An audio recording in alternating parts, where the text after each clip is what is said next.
Hey there, have you ever wondered what happens when the world's biggest electric vehicle maker decides to reimagine what an affordable EV should actually be? Well, buckle up, because the BYD Yuan 2026 is here, and honestly, it's making me rethink everything I thought I knew about budget-friendly electric cars. So today, I'm going to walk you through everything you need to know about this little powerhouse. We're talking design that'll turn heads, tech that punches way above its weight class, performance that's genuinely surprising, and most importantly, whether this thing actually makes sense for your wallet and your lifestyle. And look, I've been around enough cars to know when something's legit versus when it's just marketing hype, so I'm going to give it to you straight.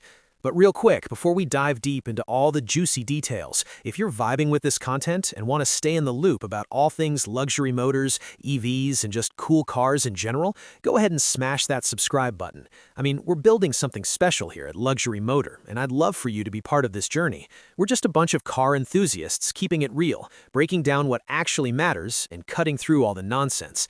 All right, now let's get into it. First off, let's talk about what BYD is bringing to the table with the Yuan's design. Now, I'll be honest, when I first saw the pictures, I wasn't totally blown away. But here's the thing I've learned over the years. Photos don't always do a car justice. In person, the Yuan 2026 has this presence that's hard to describe. It's compact, yeah, but it doesn't look cheap or flimsy like some budget EVs I've seen. From my point of view, BYD really nailed the proportions here. The front end has this confident stance with their signature dragon face grille design, even though, it's an EV and doesn't actually need a grille for cooling. But it works. It gives the car character. The LED headlights are sharp, almost aggressive in a good way, and they flow nicely into the body lines. I've noticed that BYD has been getting way better at making their cars look premium without trying too hard, and the Yuan is proof of that evolution. The side profile is where things get interesting for me. You've got these sculpted lines running along the doors that catch the light just right, giving it depth and movement even when it's sitting still. The wheels, depending on which trim you go for, range from 17 to 18 inches, and they fill out the wheel wells nicely without looking oversized or ridiculous. What I've come to understand is that wheel design can make or break a car's appearance, and BYD clearly gets that.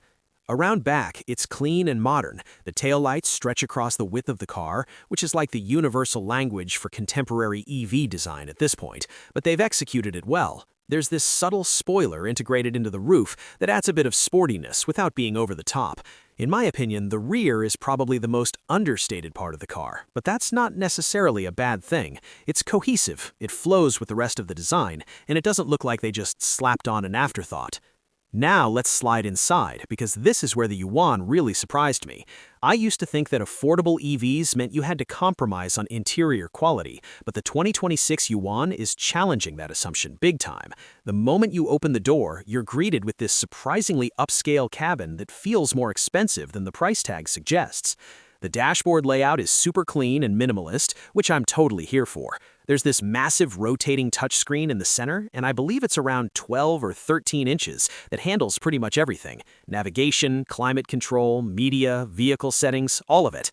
I've experienced a lot of touchscreen-heavy interiors, and honestly, they can be hit or miss. Some are laggy and frustrating, but BYD's system is actually pretty responsive and intuitive once you spend a few minutes with it. What I've noticed is that the materials used throughout the cabin are way better than what you'd expect in this price range.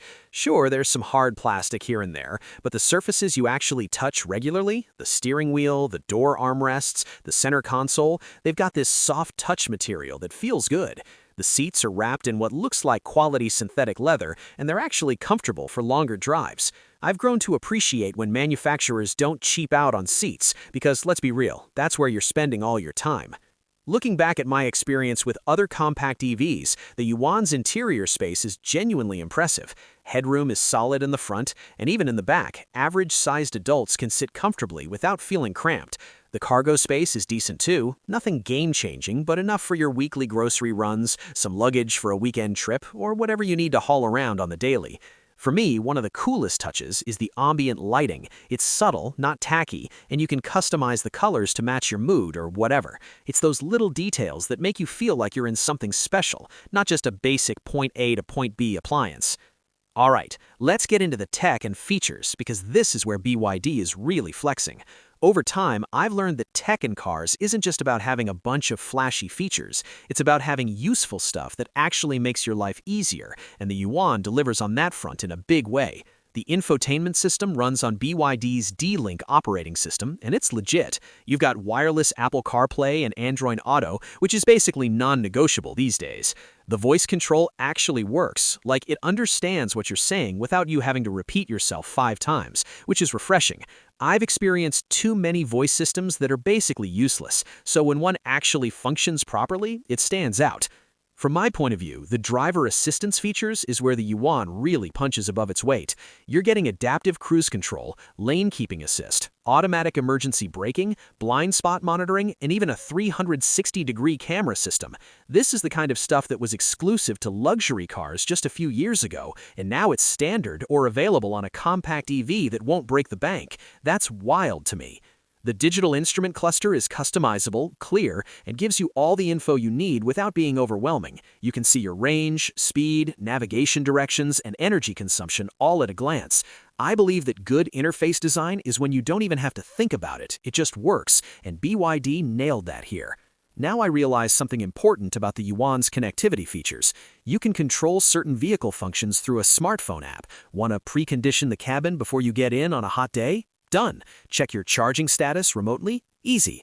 It's this kind of integration that shows BYD is thinking about the whole ownership experience, not just the car itself. Performance-wise, let's get into what actually matters, how this thing drives, and what kind of range you're looking at. The Yuan 2026 comes with different powertrain options depending on the market and trim level, but generally you're looking at a single electric motor driving the front wheels with outputs ranging from around 130 to 180 horsepower. Now that might not sound like supercar territory, but here's what I've come to understand. In a compact EV, that's plenty of power for most people. The instant torque you get from the electric motor makes the Yuan feel way quicker than the numbers suggest. From my experience driving it, the acceleration is punchy and fun, especially in the city, where you're doing a lot of stop-and-go driving. It zips through traffic effortlessly, and merging onto highways isn't sketchy or nerve-wracking like it can be in some underpowered economy cars. I've learned that EVs just have this inherent advantage in how they deliver power, and the Yuan takes full advantage of that. The handling is surprisingly composed, too. I used to think that compact EVs would feel top-heavy or unstable because of the battery placement, but BYD has engineered the Yuan with a low center of gravity that actually improves handling. The steering is responsive without being twitchy, and the suspension strikes a nice balance between comfort and sportiness. For me, it makes the car enjoyable to drive on twisty roads, not just tolerable. Now let's talk range, because this is make or break for a lot of people considering an EV. The Yuan 2026 comes with different battery options, but you're looking at ranges between roughly 250 to 350 miles on a full charge, depending on which version you get. In my opinion, that's solid for a vehicle in this class. It's enough for your daily commute, weekend adventures, and even some longer road trips without constant range anxiety. What I've noticed about real-world range versus claimed range is that BYD tends to be pretty honest with their estimates. You're not going to see a dramatic drop-off unless you're constantly flooring it or driving in extreme temperatures. The regenerative braking system is also really well-tuned. You can adjust the level of regen, and on the stronger settings, you can almost drive with one pedal, which is super convenient in traffic and helps maximize your range. Charging is straightforward, too. The Yuan supports both AC and DC fast charging. On a DC fast charger, you can go from like 20 to 80% in around 30 to 40 minutes, which is perfect for a coffee break on a longer trip. At home with a level 2 charger, you're looking at a full charge overnight, no problem. This taught me that charging infrastructure and charging speed are just as important as total range when evaluating an EV. Here's where things get really interesting: the price and overall value proposition. I've grown to see that the automotive market is all about what you get for your money, and the BYD Yuan 2026 is bringing serious heat in that department. Pricing varies by market, but in general, you're looking at a starting price that undercuts a lot of its competitors by a significant margin. From my point of view, this is where BYD's scale and vertical integration really shine. They manufacture their own batteries, their own chips, a lot of their own components, which allows them to keep costs down without sacrificing quality. When I compare what you get in the Yuan versus something like a Chevy Bolt, a Nissan Leaf, or even some of the European competitors, the value is undeniable. You're getting a modern design, a well-appointed interior, advanced tech features, solid performance, and respectable range for thousands less than what other brands are charging.